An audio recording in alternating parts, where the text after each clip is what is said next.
título que he escogido para la charla es Is Language Embodied? Y bueno, básicamente vamos a estar hablando de la importancia del contexto lingüístico, ¿no?, a lo largo de toda la charla. Pero vamos a ir paso por paso. ¿Qué ocurre en el cerebro cuando se comprende el lenguaje? Bien, pues podemos decir que los modelos clásicos, ¿no?, de psicología cognitiva de los 70, de los 80, venían a explicar que la cognición humana funcionaba, ¿no?, como un ordenador, ¿no? Se usaba la metáfora del ordenador. Básicamente, cuando nosotros usamos un ordenador, por ejemplo, y describimos una serie de teclas, lo que se hacen con ese input de teclas, con esos símbolos que nosotros le metemos, ¿no?, de manera táctil, es buscar su correspondencia en 0 y 1, ¿no? Y hay un procesador que esos 0 y 1, que se forman a partir de pulsar las teclas, pues el procesador dice, pues a esta secuencia de 0 y a esta secuencia de 1 le corresponden tales teclas, ¿no? Y entonces en la pantalla consigue aparecer la palabra cheese, ¿no? Que eso, por ejemplo.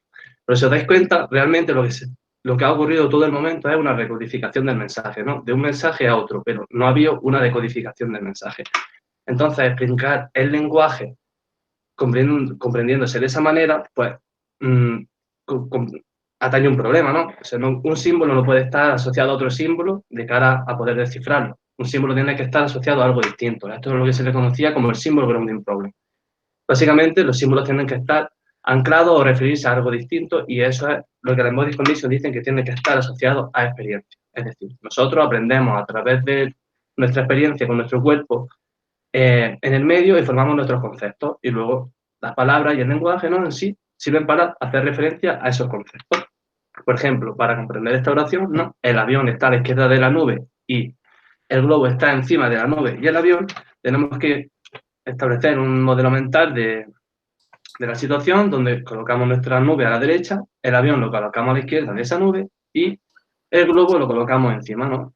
Básicamente, comprender el lenguaje dentro de la embodied condition sería prácticamente simular el contenido del lenguaje. Bien, pues tenemos que hacer ahora un pequeño inciso, y dentro de la embodied condition, ¿no?, básicamente es formar los conceptos a partir de la experiencia, pero a partir de, yo voy a estar usando durante todo el experimento evidencia que está un poco relacionada con mi tesis, ¿no?, que por eso lo he puesto ahí como un trocito pequeño de todo, ¿no?, que básicamente voy a ver cómo si hay evidencia o no hay evidencia, utilizando experimentos, ¿no?, y paradigmas que miren qué ocurre en el cerebro cuando se procesan palabras u oraciones relacionadas con acciones en los sistemas motores, ¿no? Si de alguna manera se está simulando el contenido del lenguaje en una oración relacionada con una acción, como por ejemplo dar una patada a un balón, pues ver qué ocurre en la zona motora del pie del cerebro, ¿no? Esa es un poco la lógica. Dicho eso, pues tenemos evidencia de que cuando en el cerebro de alguna manera se están procesando lenguajes relacionados con acciones, se activan zonas similares a cuando se están llevando a cabo esas acciones, ¿no? Hay zonas que son un poco adyacentes, zonas que están más solapadas, y en la literatura se habla de una cierta somatotopía, ¿no?, que también está criticado dentro de la literatura, pero bueno, se habla un poco de que son zonas similares, como podéis ver ahí reflejado. Pero claro, aquí tenemos evidencia de esa actividad, pero claro, esa actividad no quiere decir que sea evidencia directa de implicación en la comprensión del lenguaje. Entonces, empezaron a haber un montón de experimentos, ¿no?, para ver realmente si había una implicación en la comprensión del lenguaje por parte de esta zona. Y había experimentos conductuales, experimentos de TMS y más tipos de experimentos, pero yo he cogido un ejemplo de un experimento de TMS en el que, por ejemplo, estimulan a los participantes o bien la zona motora de la mano o bien la zona motora del pie, mientras están leyendo palabras o bien relacionadas con acciones de mano, bien con acciones del pie, o bien otro tipo de palabras. Y simplemente los participantes tienen que decir si es una palabra o es una no palabra, ¿no? Pues los participantes son más rápidos cuando son estimulados en la zona motora de la mano y la palabra que se les presenta es una acción de mano, por ejemplo, pues agarrar, frente a patear, que es de pie. Y lo mismo ocurriría de pie para los de pie, ¿no? Entonces estamos viendo que hay una cierta relación entre lenguaje que hace referencia a acciones y zonas motoras.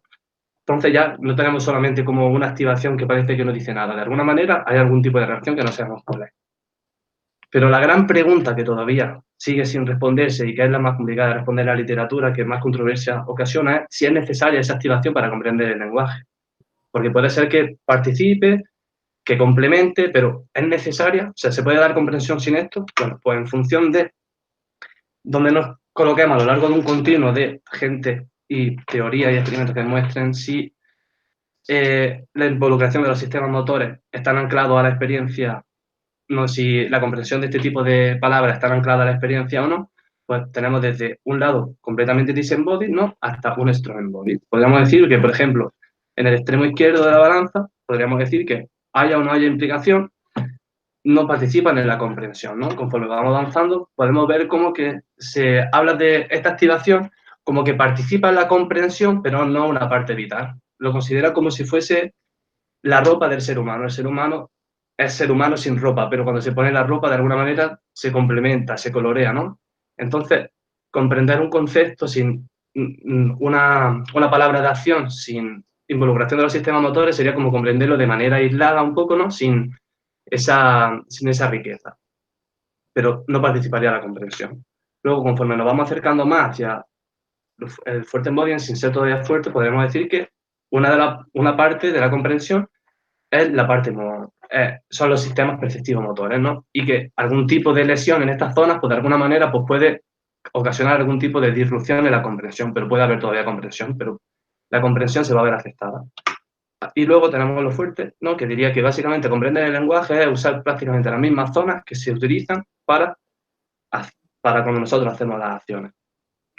Y poniendo el ejemplo de la TMS, hasta ahora mismo, esto lo podemos negar completamente, ¿no?, porque hay evidencia de que hay cierta relación. Encontramos efectos bastante variados en la literatura. Puede haber controversia en cuanto a qué se debe, pero sí que vemos una cierta relación. Luego esto lo podríamos descartar de momento. Ya a partir de ahora vamos a hablar del contexto lingüístico. ¿Hasta ahora bien todo? Muy bien. ¿Bien? Vale, perfecto.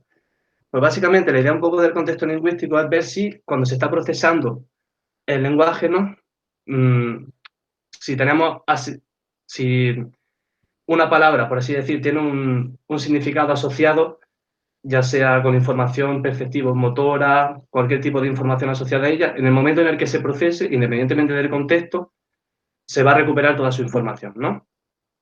Y eso sería como algo bottom-up. Básicamente procesamos y se activa todo lo que sabemos acerca de esa palabra. Pero luego hay teóricos que defienden que eso realmente no es así, que lo que se extrae de que la información que se extrae o que se selecciona asociada a una palabra depende un poco del contexto en el que aparece esa palabra, ¿no? Y el contexto es el que guía un poco qué información es la relevante y en función de los órganos, por así decir, responsables de procesar ese tipo de información, pues van a funcionar o no. ¿Bien hasta aquí? Sí.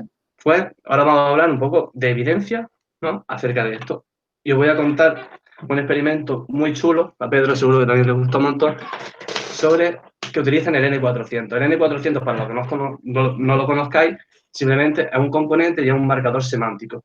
Se utiliza los experimentos de potenciales evocados, ¿no?, con EEG, y básicamente es un indicador de incongruencia semántica. O sea, cuando se está comprendiendo una oración y de repente aparece una palabra que se procesa que no casa con el contexto, se produce una negatividad a los 400 milisegundos, ¿no?, que es cuando se hace la recuperación léxica. Entonces, por ejemplo, en estas oraciones, como podemos ver, las dos primeras, lo único que varía es la mayúscula o la minúscula, pero que se unte mantequilla sobre un pan caliente no genera ningún tipo de incongruencia. Pero claro, cuando son con calcetines, todo lo que tenemos asociado a calcetines no es para nada con un pan. Entonces genera ese pico a los 400 milisegundos de incongruencia semántica.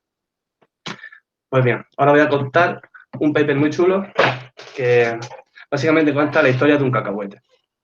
Todos sabéis que un cacahuete, ¿no?, es un fruto seco que es inanimado y que es salado. Eso es lo más importante que sabemos de un cacahuete.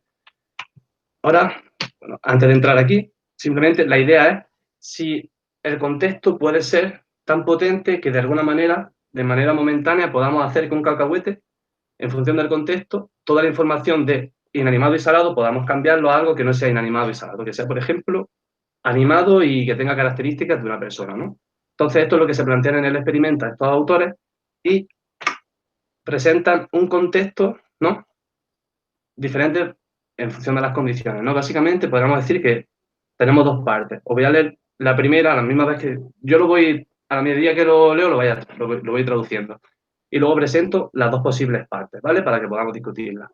Básicamente, la historia es: una mujer vio a un cacahuete bailando quien tenía una gran sonrisa en su cara. el cacahuete estaba cantando acerca de la chica que acababa de conocer y jugando por la canción, el cacahuete estaba completamente loco por ella. La mujer pensó que era muy bonito ver al cacahuete cantando y bailando de esa manera. Bueno, hasta el momento, ahora mismo, de repente el cacahuete ya no es un fruto seco, inanimado. Ahora mismo el cacahuete, no sé, puede ser una persona que sea un artista, que tiene sentimientos, que está enamorada, ¿no? Que es pasional y que tiene un montón de características que le atribuiríamos no a un fruto seco, sino a un ser humano. Entonces, se le podían presentar a los participantes mientras todo esto estaba siendo registrado con actividad en el EEG, ¿no? La siguiente oración, el cacahuete estaba enamorado y por el sonido de la canción parecía que era mutuo lo que sentía. Él estaba viendo a una pequeña almendra, ¿no? Pues ahora mismo, In Love casa muy bien con el contexto, ¿no? Porque es un cacahuete que está enamorado de estar cantando de alguien que se ha enamorado. Pero en cambio, si se le podría presentar esta opción, el cacahuete estaba salado y por el sonido de este parecía que era mutuo. Él estaba viendo su pequeña almendra. Ahora de repente salado no casa bien con el contexto, ¿no? Porque nuestro cacahuete ya no era un fruto seco, era alguien con sentimientos, ¿no? Pues vamos a ver qué ocurre en el experimento. Básicamente esto es un poco para distinguir un poco lo que hemos dicho antes de botonas, si la información que vamos a recuperar de cacahuete es que es salado, es un fruto seco, por así decir, aunque el contexto no haya hecho pensar esto, ¿no? No haya hecho pensar que tiene sentimiento o lo que sea, va a generar, no va a generar la negatividad, ¿no? Porque va a casar, la información que lleva adherente, por así decir, va a pesar sobre el contexto. En cambio, si el contexto lo ha convertido en algo animado, pues no encontraríamos cierta incongruencia. Pues como podemos ver aquí reservado, la parte de abajo, ¿no? Que tuviese el cacahuete salado era lo que generaba la incongruencia semántica. Básicamente la idea importante de aquí es ver hasta qué punto el contexto puede modular, ¿no? La información que se extrae de los conceptos que ya tenemos anclados a través de la experiencia, ¿vale? Y volviendo ahora otra vez a la evidencia acerca de la embodied cognition, centrándonos en el procesamiento de lenguaje relacionado con acciones, vamos a ver, por ejemplo, ¿no? Hasta qué punto el contexto es importante. Y nos vamos a hacer la siguiente pregunta. ¿Puede una palabra que no lleva asociada contenido de acción en su significado involucrar a la corteza motora? Y lo vamos a ver a través de un experimento en el que utilizan verbos ambiguos. Por ejemplo, tenemos la siguiente oración, ¿vale? Él examinó el pastel a través de la ventana del microondas y giró el timer. El timer es, no existe, no sé la palabra en español, pero bueno, sabéis lo que es, ¿no? Vale.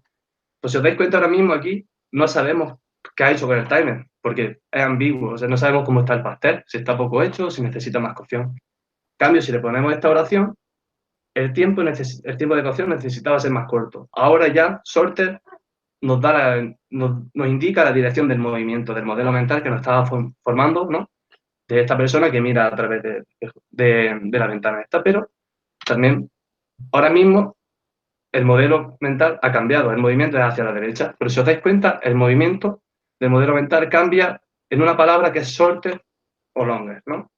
No ha sido por el verbo en sí, porque el verbo es ambiguo. Entonces, para ver un poco hasta qué punto el contexto es capaz de involucrar al sistema motor de manera distinta o no, vamos a ver si que la última palabra que no lleva asociado contenido motor, de alguna manera, involucra al sistema motor. Y eso querría decir que el contexto, de alguna manera, es la que está tirando del sistema motor y no palabras que llevan asociado contenido motor, sino que es el contexto en sí el que le da la importancia. ¿Bien hasta aquí? ¿Sí? Vale. Sí. Vosotros hacer así con la cabeza, que os veo por lo menos Antonio y a Pedro. Y bueno, básicamente la idea del experimento es la siguiente, ¿no? Tenemos el aparatito este que se puede girar o bien hacia la derecha o bien hacia la izquierda, ¿vale? Y si os dais cuenta, os he seccionado la oración en diferentes partes, que estas son las diferentes partes en las que se presentaba en la oración, ¿no? Y la tarea del participante era leer cada cacho y cuando lo hubiesen leído lo más rápido posible, pues girar en función del ensayo o bien hacia la derecha o bien hacia la izquierda. De tal manera que leyesen las dos oraciones y después del longer o del shorter girasen otra vez rápido y entonces les aparece una pregunta de comprensión, ¿no? Y nosotros vamos a... Omar, tengo una Claro. pregunta. ¿Quién hace esto? ¿Qué participantes hacen esto? ¿Cómo que qué participante? ¿A qué te refieres? ¿De dónde son? ¿Españoles, ingleses? Pues ¿Quién hace sinceramente, esta tarea? Creo que son estudiantes, ¿no? Pero no estoy seguro ahora mismo de dónde son. Es que no Bueno. sé, pero es que me estás chirriando todo el rato, pero por mi rollo de bilingüismo y de la mierda de interferencia, que el pie no me gusta, el pai pie me interfiere todo el rato, pero es una tontería, solo era por decir que no me. Bueno. Que ahí tienes que inhibir un poquito de cosas, pero bueno. Claro, puede ser, no lo había pensado, ¿no? Pero claro, si vamos a poner que no fuesen bilingües, no sé si eso se controló o no, pero realmente creo que es algo importante. Pero eso no sé si se controló o no, la verdad. Pero ya está eso. Por cierto, Omar, el Dime, timer dime. es temporizador. Temporizador, ¿no? Es que yo Sí. creo que nunca le he llamado temporizador a eso, ¿no? Ya está. Vale, por temporizador. Pues bueno, básicamente, ¿no? La idea, gracias Marta y Antonio, básicamente la idea es ir girando así, ¿no? Por ejemplo, este sería un ensayo donde girásemos hacia la derecha, el participante lo va haciendo y aquí tenemos la gráfica, ¿no? Quiero que le echéis un vistazo primero aquí a lo que indico con la flecha, donde el match o el mismatch solamente indica si la palabra que ha aparecido, ¿no? Concuerda con si por ejemplo es longer, concordaría con el modelo mental cuando hemos girado hacia la derecha, ¿no?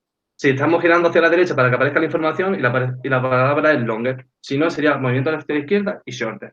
En este caso aparece representado la gráfica un caso donde el match, ¿no? Cuando coincide sería girar hacia la derecha. Y como podemos ver,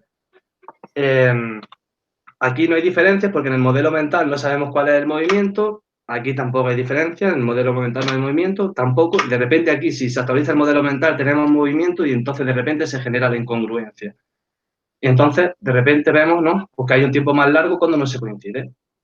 Entonces estamos viéndonos, lo importante de este experimento es ver cómo el contexto pesa sobre la información del verbo en sí, sino actualiza el modelo mental de la acción y cuando sea que se desambigüe y se sepa esto, el sistema motor de alguna manera va a ejercer algún tipo de influencia a través de la simulación mental. Vale. Pero, ¿qué ocurre si el verbo no es ambiguo en sí mismo? ¿Se sostendrá en el tiempo esa participación del sistema motor cuando aparezca una palabra que modifica el verbo? ¿No? Pues básicamente son los mismos investigadores en otro paper, en el mismo año, les gustó el paradigma, y bueno, básicamente la lógica es la misma, o girar hacia la derecha o girar hacia la izquierda. Pero en este caso, como podemos ver, la oración diría, ¿no? Su padre fue a la habitación. Él se dio cuenta de que el volumen estaba muy alto y entonces él fue a quitarle voz gradualmente. Si os dais cuenta, por el contexto, turn down, ya sabemos hacia dónde es el movimiento. O sea, no, ya por así decir, ahí podríamos encontrar ya nuestros propios efectos, ¿no? De si coincide o no coincide el movimiento hacia la izquierda o hacia la derecha. Pero gradualmente, de alguna manera, está haciendo referencia al verbo, nos está diciendo cómo el verbo está siendo, cómo se está realizando, ¿no? Porque puede ser de golpe, rápidamente, con mucha precaución, gradualmente nos dice cómo lo hace. Entonces, si realmente el modelo mental se actualiza con cosas que aparecen en el contexto, esa involucración del sistema motor, de alguna manera, pues se va a extender en el tiempo. Si no, y es algo que ocurre, botón-up, como hemos dicho antes, de alguna manera, el adverbio no va a ocasionar ningún tipo de diferencia en los tiempos. Pues aquí vemos en la gráfica los tiempos de reacción, ¿no? Y tenemos la condición en la que el verbo match, ¿no? Por así decir, que quitar voz sería girar hacia la izquierda, dar voz hacia la derecha. Bueno, pues como podemos ver, los tiempos son más cortos para cuando está el match. Coincide, ¿no? Porque sabemos el movimiento.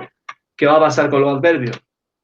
Pues ha ocurrido lo mismo que para el verbo. Lo que quiere decir que el modelo mental se ha sostenido y como de alguna manera pues el sistema, el adverbio estaba diciendo cómo se hace la acción, seguía siendo relevante en el modelo y los sistemas motores de alguna manera pues, han participado y han generado pues o bien esa facilitación o bien esa interferencia.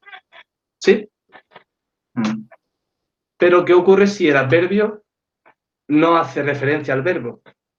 Hace referencia a cómo se siente la gente con respecto a la acción, ¿no? La persona que hace la acción. Por ejemplo, su padre se quejó sobre el ruido. John fue hacia el estéreo y le quitó voz obedientemente. Pues obedientemente hace referencia a, pues le tendría miedo al padre y le quitó, no, pero sabemos que le quitó voz, da igual como lo hiciese, pero sabemos que le quitó voz. No afecta al verbo. ¿Y qué hemos encontrado aquí? Aquí hemos encontrado que no hay diferencia, o sea, no se comporta como el adverbio anterior. Entonces, de alguna manera estamos viendo como que el contexto es muy sensible a aquello que hace referencia a la acción o no. ¿Bien hasta aquí? Perfecto. Bueno, pues recapitulando un poco, hemos visto que parece haber una involucración del sistema motor cuando el qué de la oración, por así decir, es una acción, ¿no? En todo caso, aquí hemos estado hablando de alguien que hace una acción, diferentes condiciones o que se desambigua en diferentes momentos, pero en todo momento el qué de la oración es la acción que hace la gente. Pero vamos a ver qué ocurre si lo importante de la oración no es la acción. Pues os voy a presentar una línea experimental muy chula, ¿no? Que utilizan un aparato distinto, no sé si lo conocéis alguno, si no, pues os lo presento, se le llama como el Grid Force, que básicamente es un aparato que podéis ver en la imagen API-C, aparece no hay representado, y es un cacharrito que tú lo sujetas y mide la fuerza de agarre con la que tú estás sujetando este aparato. Y luego para cada participante se establece una línea base con la fuerza con la que la has sujetado y le establece a ese participante eso como su línea base, línea cero, sobre la que luego, cuando escuche oraciones relacionadas con acciones, si hay algún tipo de involucración motora, se va a ver aquí como un correlato motor. ¿Vale? Y básicamente, pues los participantes estaban sentados de esa manera, con los cascos puestos, aguantando este aparatito. La tarea que tenían estos participantes era la siguiente. Tenían que contar el número de oraciones en las que se mencionaban países, ¿no? Pero se podían presentar diferentes tipos de oraciones. Aquí las vemos.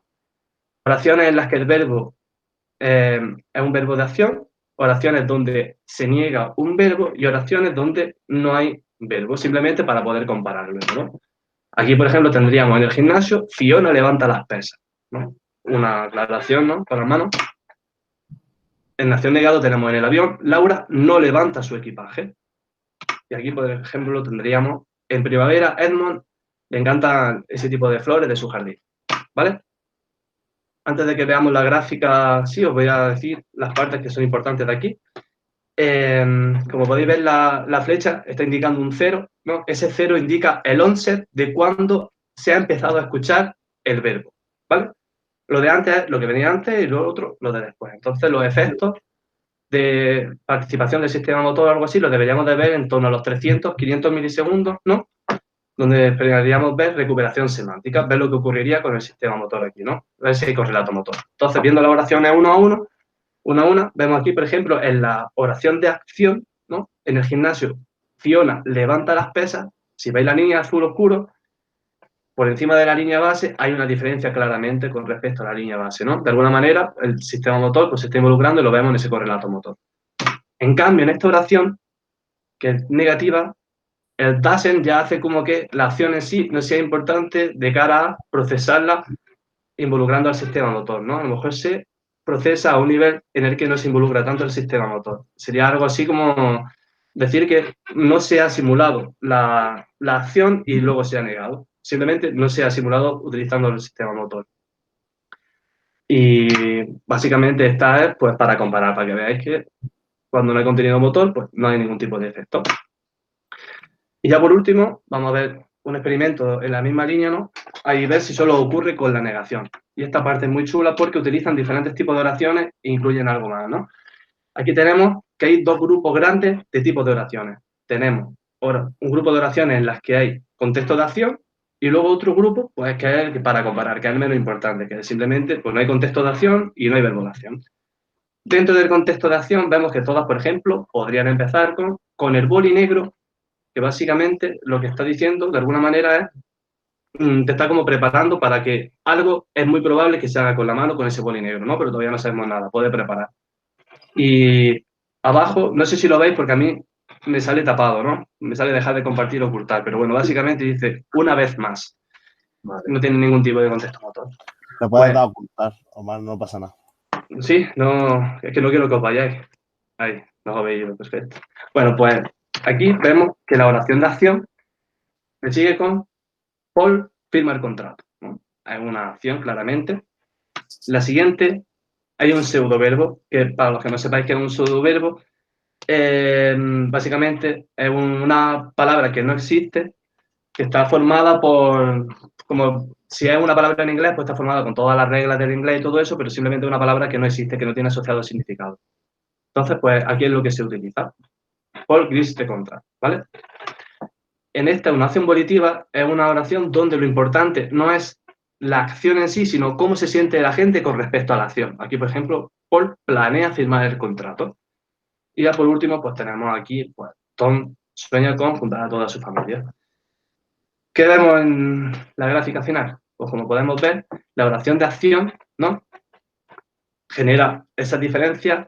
Vosotros, sobre todo, tenéis que mirar entre los 300 y los 500 milisegundos, ¿vale? Creo que la gráfica parecía más marcada, pero básicamente esas son las diferencias principales.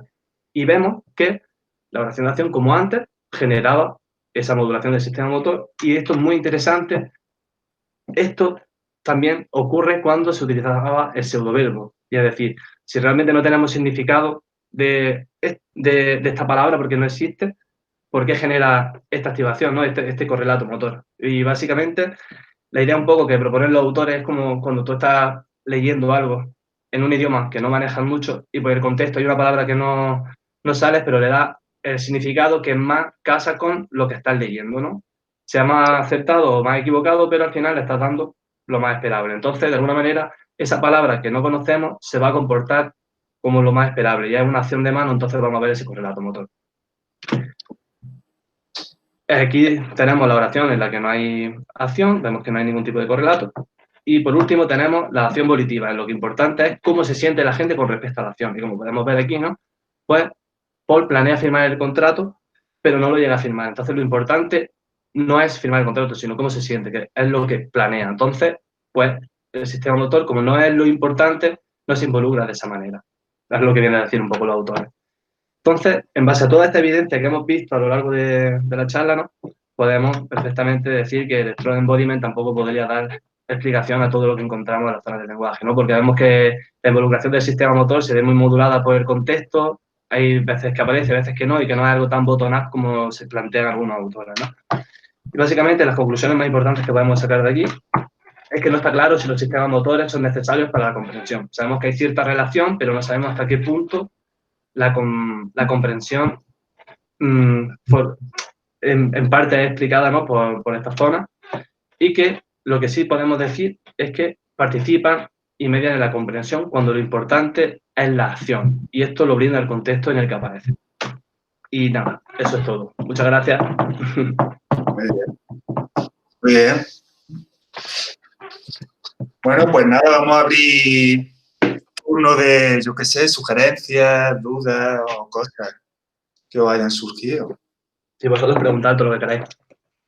¿O qué es lo que opináis? Si realmente creéis que el componente motor es necesario realmente para comprender. O determina la comprensión. Yo tengo una pregunta. Que lo que me estaba preguntando es si al momento, o sea, no sé si hay algún estudio o algo, porque al momento de que tú estás leyendo, como quiera, tal vez hay una representación motora de cómo estás pronunciando esa palabra. O sea, una cierta posición de la lengua, de la boca. O sea, no será más relacionado a ese aspecto, y ya si además la palabra en cuestión tiene algún aspecto motor de movimiento de mano o lo que sea, pues además hay también una representación más fuerte. No sé si tiene sentido. Sí, pero ¿a qué te refieres exactamente, Greta? Dices que es esperable encontrar activación motora cuando estás leyendo una oración, por ejemplo, porque estás como... Sí, sí. Que tal vez eso, que si yo veo la palabra conclusiones, para mí tiene un cierto aspecto motor también eso, porque para pronunciarlo tengo que moverlo. O sea, tengo que mover la lengua, tengo que mover los labios y todo lo demás. Y bueno, no sé, es que por ejemplo, a mí esto me ha recordado mucho en la universidad donde estaba haciendo el máster, que se ve mucho de neuronas espejo. Entonces, claro, ahí se ve con monos. No se ha visto si realmente esto hay también en humanos, pero al ver, se veía que había neuronas que simplemente al ver un objeto tenía todas las representaciones mentales de la posible posición de la mano para coger ese objeto. Entonces me pregunto si pasa lo mismo con una palabra. Yo veo una palabra, conclusiones, y tiene cierto, la C debe de tener una cierta posición de los labios, de la lengua y todo lo demás, y claro, es motor. Sí, de hecho, la gente que critica un poco el embodiment va un poco por ahí, intentan decir, ¿no?, que cuando se están leyendo palabras y todo este tipo de, bueno, de input lingüístico, ya sea una palabra o una oración, hay como actividad también en los sistemas motores para pronunciar esas palabras, ¿no? Y ellos dicen que realmente, y al igual que decir que esa activación forma parte de la comprensión, ven como bastante descabellado decir que la activación que se encuentra en el sistema motor participa en el sistema motor. Entonces, intentan decir como que son como efecto cascada de la propagación, ¿no? De la activación, que de alguna manera ocurren como en etapas posteriores a la comprensión. Entonces, es algo que se está debatiendo con respecto a eso. No sé si te respondí un poco, ¿no? Sí, Pedro. No, que yo creo que a lo mejor lo que está diciendo Greta a mí simplemente me recuerda, y es muy bonito, a que, pues bueno, tú tienes una palabra y tú tienes el significado, pero es que luego tú tienes la fonología y luego tú tienes un patrón motor que tú utilizas, o bien a la hora de escribir, si es escritura, o bien a la hora de tu hablar. Pero lo que tú, y eso claro, que eso es parte de la representación de una palabra, pero lo que tú, Amar, estás tratando no es ese tipo de activación motora. Tú estás hablando de si lo motor es semántica. O sea que como tú pones la boca a la hora de hablar, eso claro que es un patrón motor y claro que está asociado a la palabra, pero no sería intrínsecamente significado. Ahora que es parte de lo que es el contenido de una palabra, ¿no? Y es importante. Pero, por ejemplo, el aprendizaje también, o sea, si yo me imagino un niño que va aprendiendo a leer, pues ya sabe el sonido de la palabra, cómo suena y cómo lo pronuncias. Entonces, tal vez sí que tiene algo, o sea, podría estar relacionado también ese aspecto, que primero está esa parte motora y después ya aprendes cómo se escribe esa palabra. ¿Puedo intervenir? Sí, sí. Que es, en verdad, lo último que ha dicho Greta, que eso que es muy interesante, que yo creo que también por allí pueden ir los tiros, es decir, con el aprendizaje.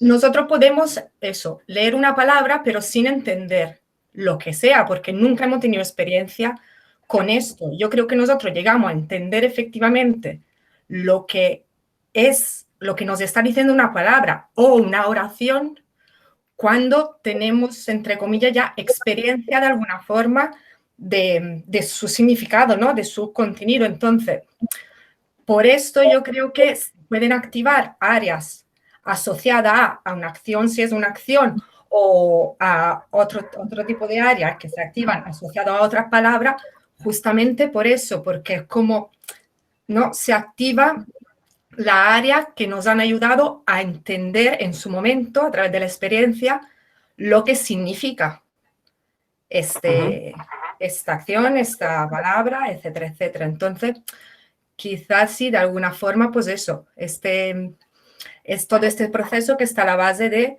pues eso, de la comprensión y quizás en alguna forma, en algún momento ya se hace un poco más automático, pero igualmente tiene que estar allí, porque si no, justamente una palabra, dependiendo del contexto, puede significar una cosa u otra.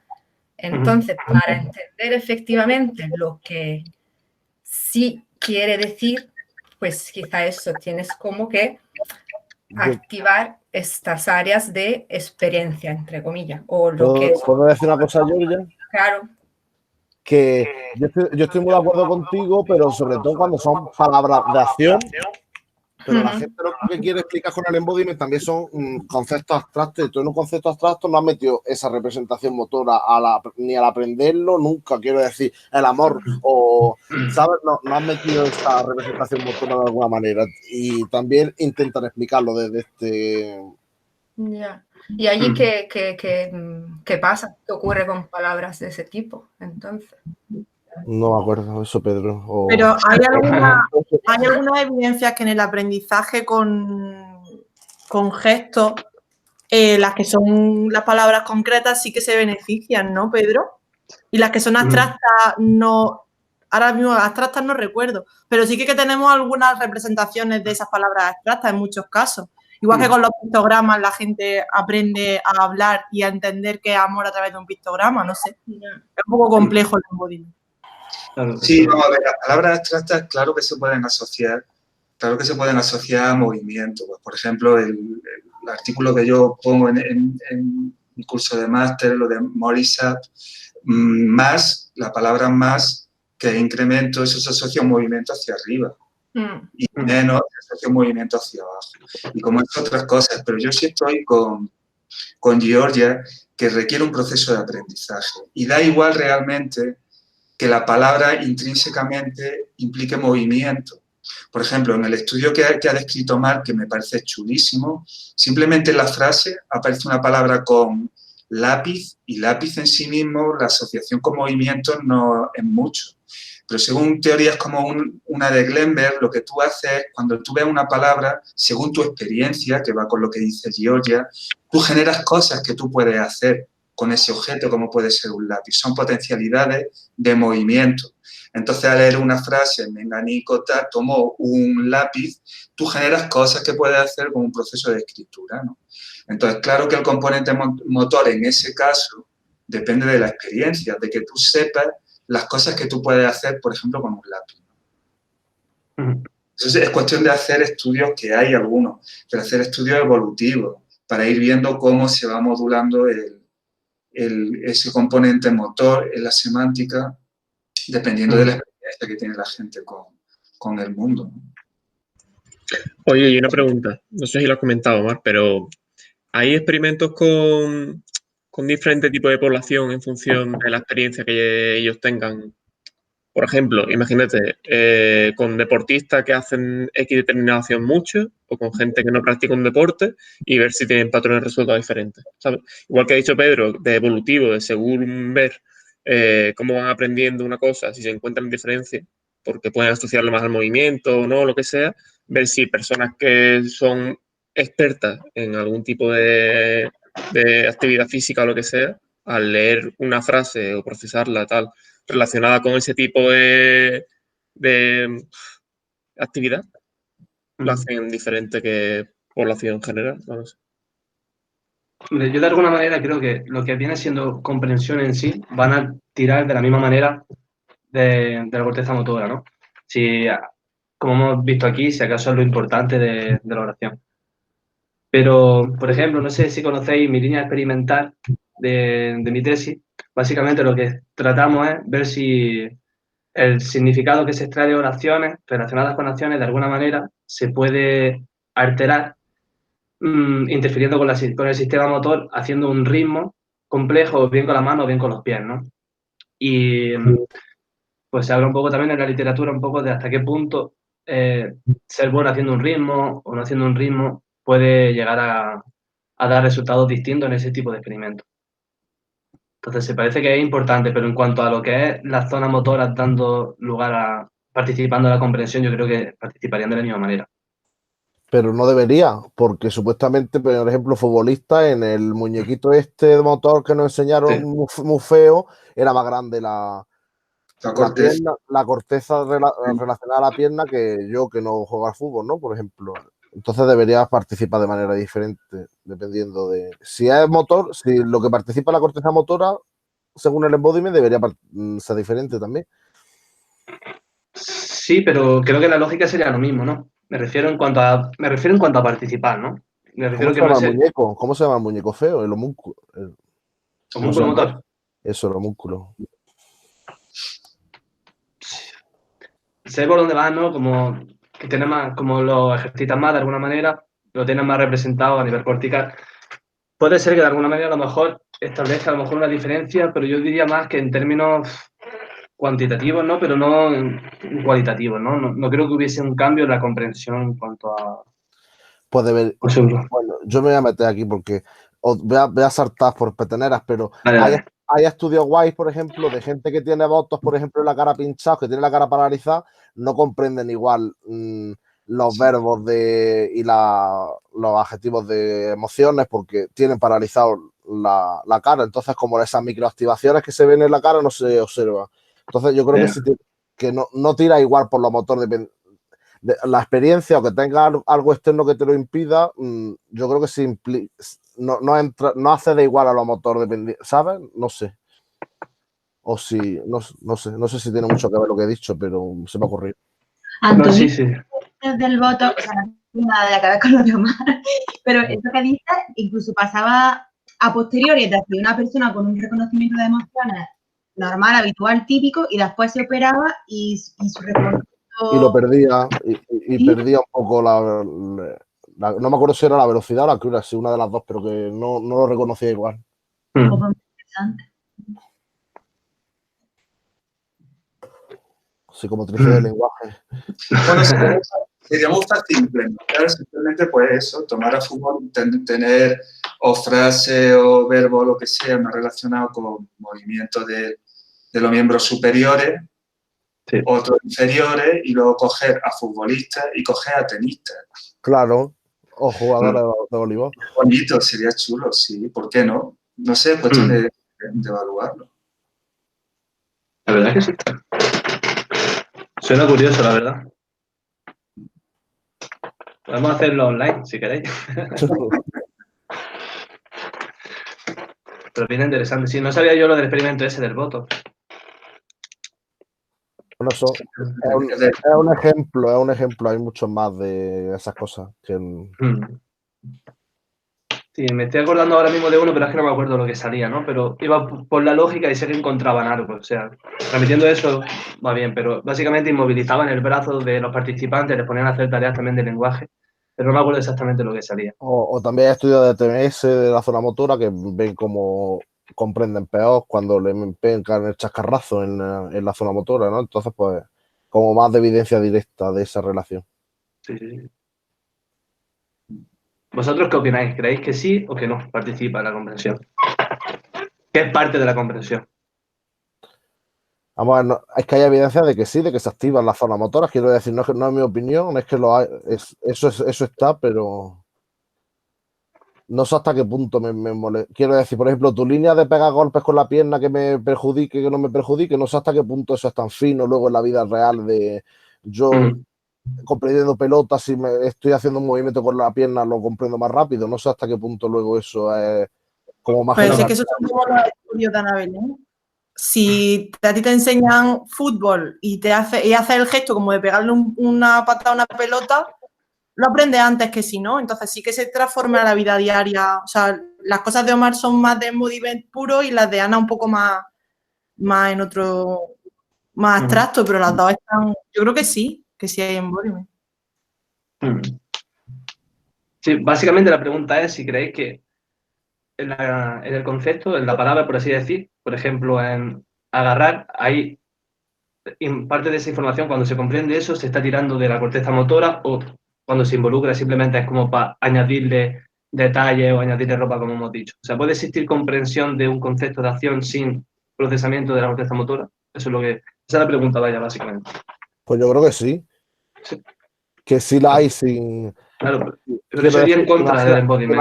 Imagínate un manco no va a entender lo que es agarrar, pues claro que sí, aunque no tenga manos, ni la haya, ¿sabes? No sé, y no haya hecho ese movimiento nunca antes, o un cojo andar, pues entiende lo que es la acción de andar, aunque él nunca haya andado, ¿no? No sé, a lo mejor estoy siendo un poco gore, Por pero... ejemplo, que se me ocurriría personas que tienen parálisis motora, ¿no? Que tienen toda la corteza motora afectada. En esas personas, pues no sé, se podría estudiar si siguen aún así teniendo comprensión. Bueno, me imagino que sí tienen comprensión de los verbos motores, ¿no? Pese a que tengan a lo mejor la corteza motora afectada, pero a lo mejor pues les cuesta más de desarrollar o de aprender esos conceptos, no sé. Sí, lo que dice Mark, más o menos se intenta hacer, ¿no?, en la literatura, estudiando con pacientes, por ejemplo, con Parkinson, ¿no? Lo que pasa también, o que han tenido algún tipo de lesión en zona motora, lo que pasa con este tipo de experimentos es que tampoco sabe el estado previo de esa gente, cómo se comportaba a lo mejor en alguna tarea. Entonces, estás mirando solo después. Entonces, no sabe hasta qué punto se le ha reducido o no se le ha reducido. Entonces, como que tiene un poco de crítica de ese tipo de paradigmas con pacientes, porque no se sabe exactamente sacar conclusiones contundentes en cuanto a eso, ¿no? Sí, pero estaba pensando más bien en gente que nace con afectación de la corteza motora, ¿no? Que nace con parálisis cerebral y desde el nacimiento han tenido esa afectación. Pero al final lo acaban aprendiendo con pacientes al final acaban... Lo que creo que lo que aporta lo motor son matices, quiero decir, no es la misma representación mental que tenga tú o yo por la experiencia motora que tengamos previa, pero creo que son matices, los dos llegamos a entender lo que significa patear, pero a lo mejor para ti patear tiene unas implicaciones más cuando lo sensorializas y lo revives, esa revivencia del momento, pues a lo mejor en tus trazos de memoria se reviven más cosas que para mí, pero al final el concepto puro, lo que significa patear, creo que está libre de un poco más de... Sí, ¿no? Creo que es posterior, creo que...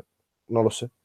Yo, más que creer que posterior, porque no sé exactamente dónde colocarme con respecto a eso, pero sí que lo veo como que a lo mejor, no es que sea posterior, pero que ocurre en el momento, pero que sería como la ropa, ¿no? Que hemos dicho, como los matices esos que se añaden. Sí, yo Y, estoy de acuerdo.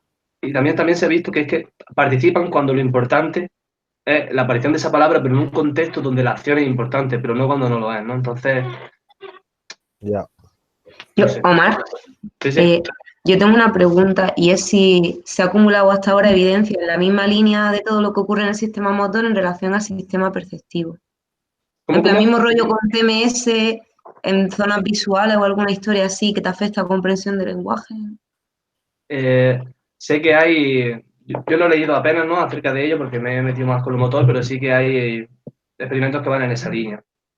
Es que a mí la sensación un poco que me da es que tiene más que ver con la acción en sí que con el lenguaje, ¿no? En plan, con que el cerebro humano, por el motivo en el que sea, está muy orientado a la acción y si lo pones en un contexto en el que tú puedas pues, disparar, yo qué sé, en plan de, pues me imagino o me planteo haciendo eso y que eso sí se puede haber reflejado más en la cualidad, ¿no? De lo que decías tú de la ropa, ¿no? De estar dando colorido, ¿no? Al de esto. Pero después cuando miras, por ejemplo, el lenguaje humano, no sé, el ser humano es capaz de generar lenguaje a nivel súper abstracto que es muy difícil que se vea anclado en ningún sistema. No sé, gente hablando sobre física cuántica, de cosas que no lo puedes enganchar a ningún sistema motor ni perceptivo y aún así el lenguaje pues tira para adelante. Entonces, a mí la sensación que me da es que tiene más que ver con el hecho en sí de la acción que con el lenguaje en sí, sino que el lenguaje secuestra ese sistema más de acción, pero porque estamos siempre preparados para intervenir en el mundo. La verdad es un punto de vista muy interesante, la verdad. O sea, que donde tiene el embodiment problemas es para intentar explicar bien, ¿no?, todos los conceptos abstractos y todo este tipo de conceptos, ¿no?, que no están anclados a la experiencia directa del cuerpo del ser humano con su medio en el que le rodea, ¿no? No sé. ¿Qué opináis vosotros? Yo, si quieres mi opinión personal es que el significado, la semántica de una palabra, por ejemplo, es todo, es muy rica. Todo implica aspectos motores, implica aspectos sensoriales, implica aspectos abstractos, como categorizar, como sabes que un gato es un animal, eso es parte de la semántica, la de toda la vida. Categorías semánticas, todo es significado.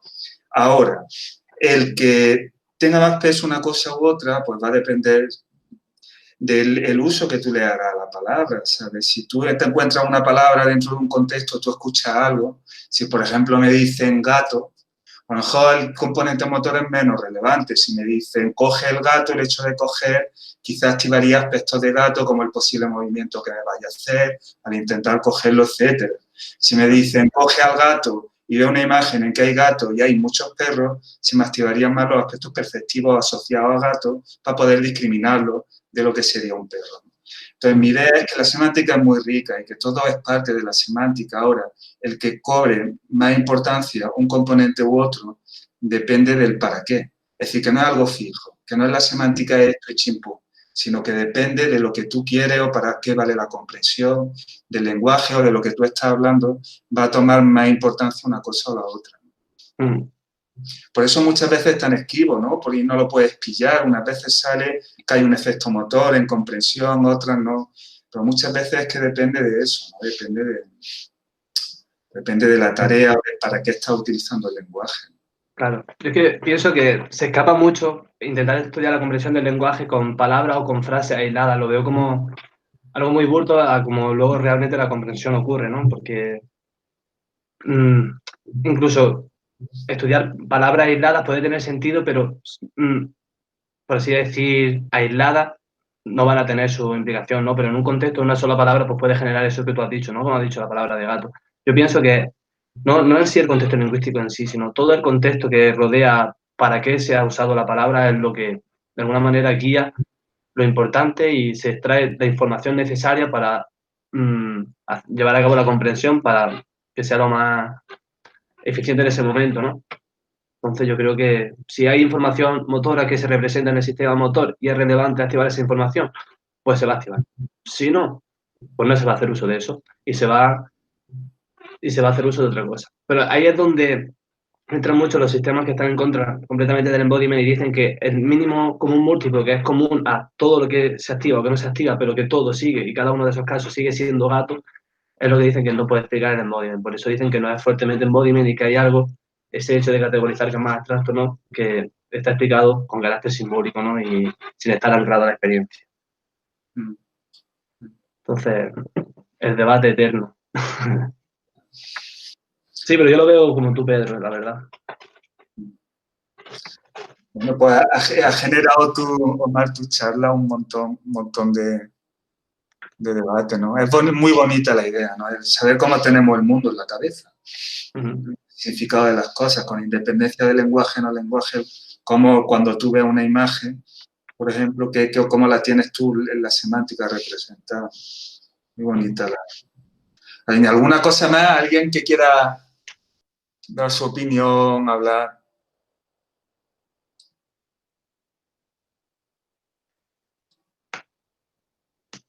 ¿No? Bueno, pues como hacemos siempre, enchufar los micrófonos y vamos a darle un aplauso a este hombre. Muchas gracias.